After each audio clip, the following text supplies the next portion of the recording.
got picked up, it meant that we had to move out to Los Angeles.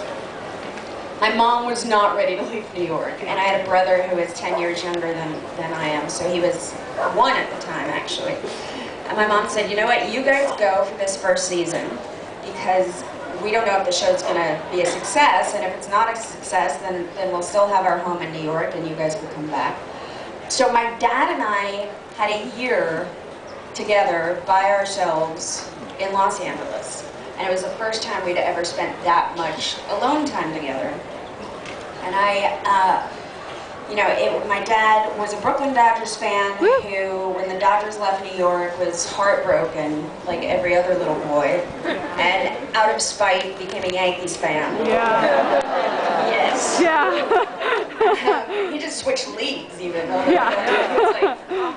And then when we moved to LA, it was during the 80s when the Dodgers were having their best decade. And my dad started watching the Dodgers again. And it was such a familiar sound to when we were in New York and he'd watch the Yankees game. And I realized very quickly that this was my way of connecting, that I'd be able to connect with him about baseball.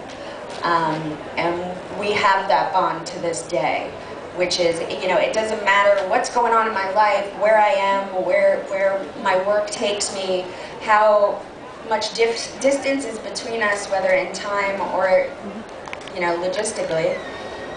He'll call me and say, like, I don't know, would you bat Manny third or fourth? It doesn't, and we just pick